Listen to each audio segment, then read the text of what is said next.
The Philippines is hardly technological, and we're not technologically inclined. But I was very much interested in the interaction between the machine and nature.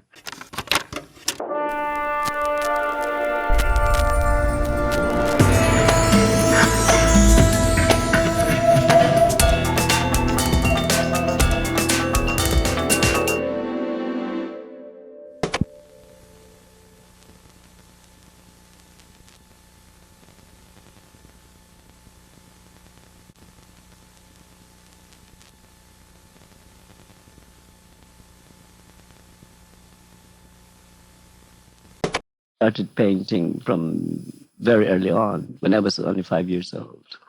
What sort of stuff were you drawing then? Oh, they were just watercolors and things with Crayola. Well, I didn't really do art regularly, you know, from the age of 5, because I was more interested in playing games like every kid and traveling around the Philippines. I was very lucky in that my parents, unlike most Filipino parents, they believed that we should travel as much as we would want to. So I saw different parts of the Philippines, from the mountain province to parts of the south, and practically all over. And so I saw so much of the Philippine landscape, and the Filipino people, their customs and habits got imprinted on my mind. Was your family very encouraging when you showed signs that you were on your way to becoming a painter or an artist? Yes, in a way, but they were encouraging, but they were not overly enthusiastic. For one thing, I did not, in fact, become known as an artist in the Philippines. I was first known as a writer, as a poet. I still write poetry, but for some reason or another, when I went abroad, I became better known as an artist. Did you take up painting formally? I mean, do you have any degree in fine arts? No. In fact, I don't think going to school would do any good for any artist, apart from learning some techniques. Not anyway the way schools are organized today in most countries. In my case, I began to consciously paint when I went to New York. For there, I saw the first works of art that impressed me immensely. How old were you when you went to New York? Oh, I think I was about 12 years old. I was very young. The very first day I was in New York, I went to the Museum of Modern Art. I was taken there by some friends of mine, and I saw 2 paintings which impressed me immensely. They were by 2 artists who have been great influences in my life. One of them was Van Gogh, and the other artist was Mondrian. And it's interesting, both were Dutch artists, but though they were Dutch and retained something of that kind of Dutch spirit in their works, the intimacy you find in Dutch painting, nevertheless they left their countries and chose to join very modern and avant-garde movements in art. When you said that you were particularly impressed by the works of Van Gogh and Mondrian, when you made your paintings, were you influenced by them? Not really. Strangely enough, there were 2 kind of simultaneous influences when I, in fact, started painting in New York. One was the kind of art that I saw in the Cloisters Museum. This was a museum full of medieval art. There's a set of tapestries, the famous unicorn tapestries. Another set is in Paris at the Cluny Museum. And then there were also all these amazing Romanesque and Gothic statues and paintings at the cloisters. Now, to some extent, I was consciously influenced by the forms of these works. And then I also did some watercolors when I was living at Columbia University, where I was going to school, which were consciously influenced by Paul Klee. You know, and I liked the mind of Paul Klee. As for Van Gogh and Mondrian, I think the things that amazed me in the case of Van Gogh was the sense of dynamic rhythm in his paintings, a kind of primal energy that he was expressing. And in the case of Mondrian, the one painting, in fact, that stunned me is the famous Boogie Woogie painting. Again, there is that sense of rhythm, a temporal rhythm in space. Not only was I fascinated by the way he organized the colors on this painting, but the very fact that he gave it such a seemingly incongruous title. They're nothing but squares, or in fact, what I found out later on, they're just simply relations of spaces and colors. And yet he called painting Broadway Boogie Woogie. Now, the title may have seemed incongruous, but when looking at the painting, we realize that there is, in fact, a kind of movement rather analogous to the Boogie Woogie that was popular in his time. When you were in New York, were you impressed at all by the paintings of the New York artists like Pollock, de Kooning, and etc.? Yes, to some extent. I mean, yeah, as far as the art of the West was concerned, the American abstract expressionist artists were certainly the most dynamic at the time. I think they were very good artists. But on the other hand, I did not think they were the only artists that one should look at. You know, in fact, eventually, there are two things I found astonishing about the New York art scene at the time was that there was a kind of dynamism, but the one thing that America did not have is a stable culture, you know, and I think that may be the most interesting thing about modern American art, its capacity to be ephemeral, to exist for the time, you know, and has only relevance for the moment. Don't you think that applies equally to Philippine culture in the sense that we lack a certain stability? Yes, but our instability has to do with two things. One is a social historical instability in that we have been twice colonized, once by the Spaniards, or also very briefly by the Japanese, but then only very tenuously, and then by the Americans after the Spaniards. Now, that instability stems from the outside. That is not an internal instability. Secondly, we have an instability to do with our environmental situation. The fact that in our country we are subjected to all kinds of natural cataclysms, you know, like floods and typhoons, earthquakes and volcanic explosions. But on the other hand, in spite of that instability of nature, we have retained a certain kind of equanimity. At least this is true with our common people, you know, the masses of Filipinos. As for our so-called culture, you know, there are two kinds, you know. There is popular culture, which on the whole is very, very dynamic and very vigorous because it's a culture of a people that's just beginning to find its reality after so many years of being suppressed. And then there is the kind of imported culture, which is very superficial and shallow, and the kind of culture you see in the richer suburbs of Manila. It's hardly culture in the first place, but it is culture too, if one was using the word in an anthropological sense. It's a lifestyle, which is utterly borrowed, imitative, and trivial. The Philippines having had both influences from America and Spain, don't you think we would be able to sort of evolve a peculiarly Filipino kind of culture, which is both Hispanic and American? Yes, but you see, the Spanish and the American influences in our culture are not the really significant aspects of Spanish and American art. They're the colonial aspects. That is to say, they're second-hand, they're rather bastardized, and they were carried out by people with very shallow and narrow-minded minds. What we could grasp are certain distorted and perverted forms of these cultures. I would say we have gained something from Spain in that we were introduced to a strange kind of religion, Christianity. I mean, which of course lifted our consciousness above the merely tribalistic and pantheistic. Now, as far as America is concerned, possibly it taught us a certain form of bourgeois democracy, which is very essential in the evolution of a people, because our social structure is still basically feudal, and our traditions are basically feudal.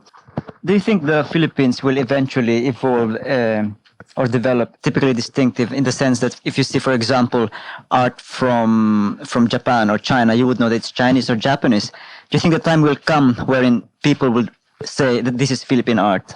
Depends on what you call art. I mean, there is in fact Philippine art, but it is not the art that is sold and exhibited in galleries or collected by the matrons of our Americanized suburbs. I mean, we do have a Philippine culture. I must emphasize that we've always had it, and it is not a static thing. It is changing all the time.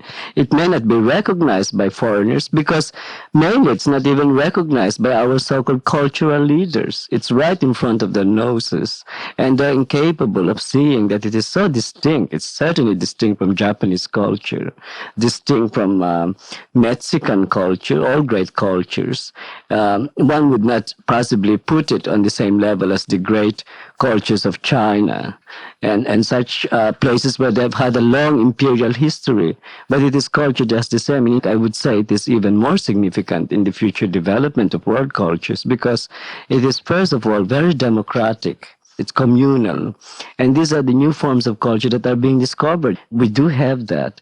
And it is up to our young artists to discover these things and to express them in a more dynamic way. But I don't think the artists on their own, you see, will succeed unless there is a radical social change. Let's go into more personal questions.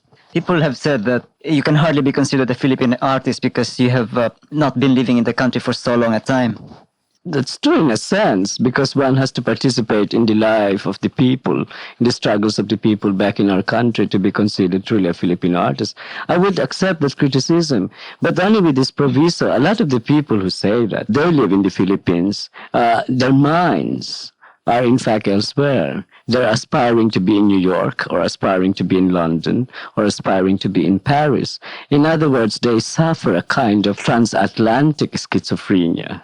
24 hours of the day, they would listen to foreign records, read foreign magazines, follow foreign fashions. I mean, they couldn't possibly be considered Filipino.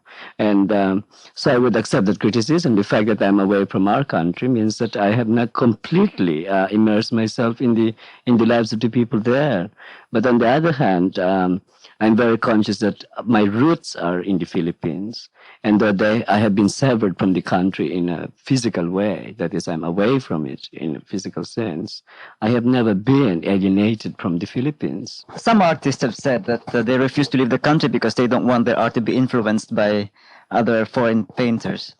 That is silly and chauvinist. I mean, I think that kind of viewpoint is ridiculous, especially in the 20th century, when people have already reached the moon. One is only at home, really, when one is with people of one's kind. That is, one is participating in the same kind of language, the same kind of ideas. When I say language, I don't mean language in terms of dialects, but I think in terms of communication. So that is the thing I would say about those Filipino artists who make that silly excuse. I know 2 or 3, in fact, of the older generation who used to say those things to me. I wouldn't go abroad because I would lose my being Filipino. And I would say to them, well, the reason why you never want to go abroad is you would realize that you're a bloody second-rate artist anyway. And that always happens. It's a good excuse, you see, not to test oneself against the world. It's either someone stays at home because one is actually doing relevant work in one's home, or one goes outside of one's home in order to gain more experience. But do you think then that it will be advantageous to a Filipino artist to visit other countries and see other people's paintings? I think not only to see other people's paintings, but to other people's lives. You know, one should go abroad for one reason is to shatter one's illusions. Another is in order to learn about other people. David, what Philippine influences can be traced or are reflected in your work? Well, there are two sorts. One is an influence which one could say stems from memory. That is my memory of Philippine events, the common everyday events, and Philippine landscapes. Take, for example, some of my early kinetic artworks, the bubble machine and the sand machine. The bubble machine initially was in fact influenced by my memory of the clouds over Manila Bay. You know, I was born stone's throw from Manila Bay. I grew up in Mabini, in Ermita. And watching those clouds had always been one of the most fascinating experiences of my life. Now, the second, when I started making the cloud canyons, were the first works of autocreative art in 1963 in London. I kept thinking back over those beautiful phenomena of clouds in over Manila Bay. Now, the second kinetic artwork that I did, the first sand machine, which incidentally was also the first work of earth art, I recall the rice terraces in the mountain province because I used to spend a great deal of time in the mountain province when I was a kid, around Sagada, near Bontoc. And the shapes of those rice terraces were always imprinted in my mind. If you look at the sand machine and say the photographs of the mountain province, you will see all the same kind of terracing that was there, you see. And those were, and at the same time, the kind of bamboo structure above the sand machine would remind you of the outriggers in our canoes, But these influences are very much refined and filtered. I do not believe in a direct kind of transliteration of reality.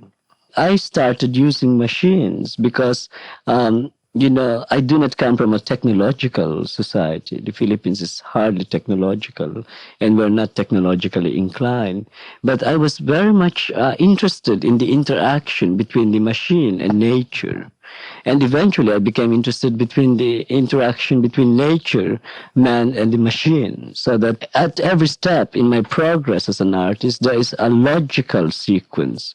Although formally speaking, it is very hard to define this logical sequence because it is not a linear type of logic. This thing about nature, as I said, has its roots in my memory of my life in the Philippines, and also to some extent of my life as a traveler in Asia, in Africa, and in America. I also became very, very interested in the possibilities of people participating in my work. As early as 1964, when I made the first sand machine, I realized that I could, in fact, deepen the rhythm if I allowed the intervention of a person in changing the patterns that are created by the machine, so that eventually the emphasis was not really on the machine, not even on the elements, but on the human beings that come to the work. And from that, I made a leap into participation art. So from being one of the leading kinetic artists, I became, in fact, one of the first pioneers of participation art.